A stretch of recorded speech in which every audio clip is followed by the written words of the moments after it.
Hello, my name is Dante Morganti, and welcome to my final video project for CRIM 420. The topic that I chose to write about for the two papers is drug lords and drug markets.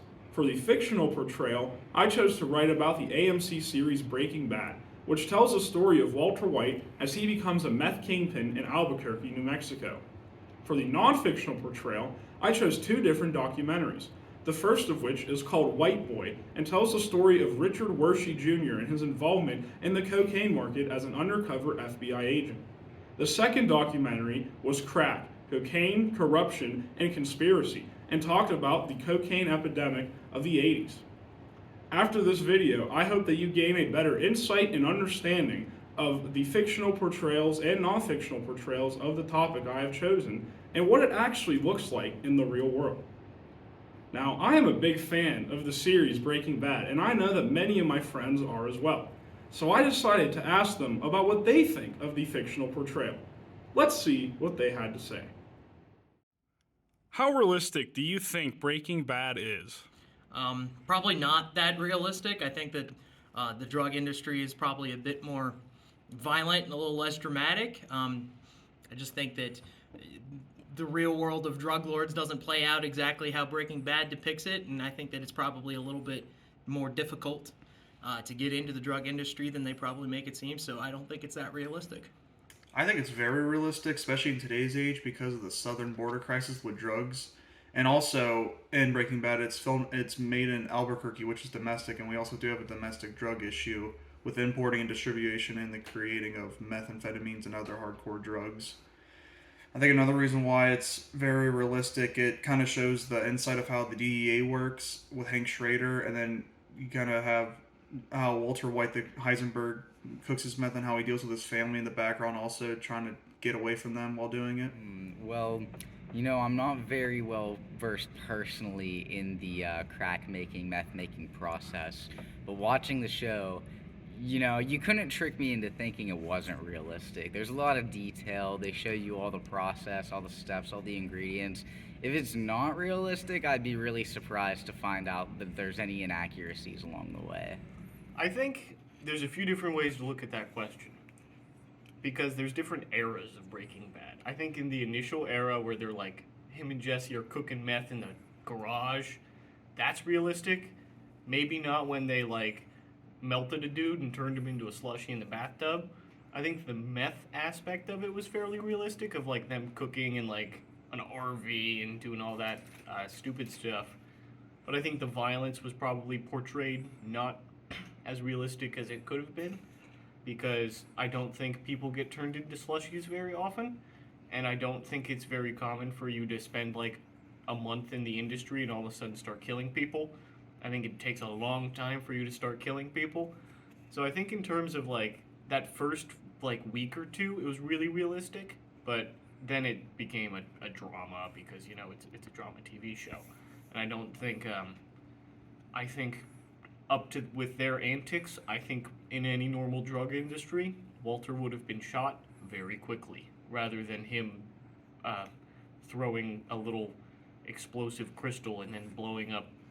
Like, that's just quantified as domestic terrorism, and I feel like you would not get away with that.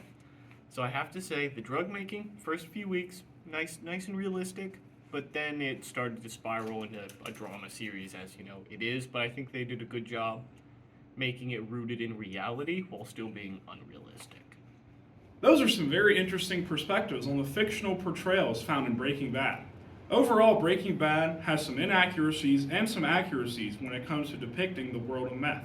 According to Filter magazine, about 7 in 10 people who sell drugs actually use drugs themselves and are not rich. This coincides with Jesse's character in the show. Alyssa Stryker from the Drug Policy Alliance says that many people who sell drugs aren't involved in violence at all and are doing so just to support their families in tough economic times. This coincides with Walter's character in the show, since his sole motive for his actions is to make as much money for his family before he passes away. Going back to what Dominic said, Breaking Bad actually does a pretty good job of depicting the Drug Enforcement Agency, otherwise known as the DEA. In real life, the DEA uses informants and monitors what kind of meth is being sold on the streets to gain clues, and that also happens in the show Breaking Bad. Breaking Bad may take place in a fictional realm, but some of the portrayals are actually pretty accurate. As I'm sure you know, methamphetamine isn't the only drug that plagues our society. Ever since the 80s, cocaine and the smokable variant crack have been a big issue. I decided to ask my friend Clark on his thoughts about how the issue has been handled in our society.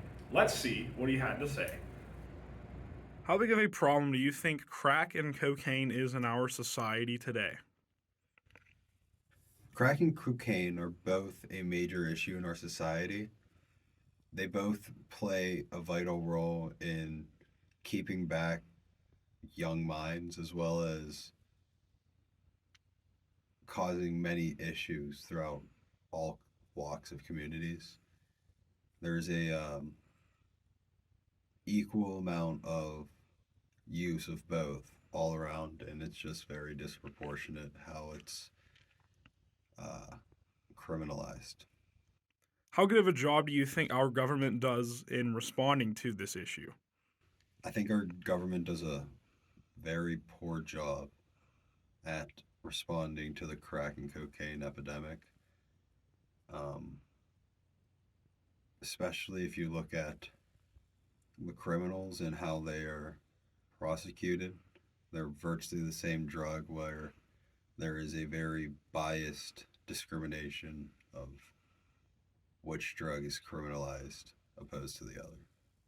Thank you, Clark. A lot of what he said was reflected in the two documentaries that I watched.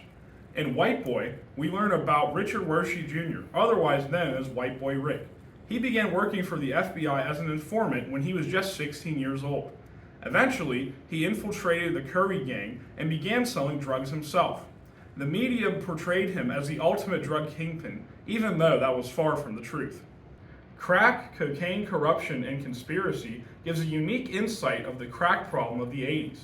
Dealers quickly discovered that if you remove salt from cocaine, you are left with smokable crack cocaine, and it quickly took off. It was a major issue in urban areas, and police did little to nothing to stop the problem. Thanks for watching. If you would like to see these three portrayals in action, you can find all three of them on Netflix. I hope you have gained some new knowledge on the drug problem in our society. Have a great night.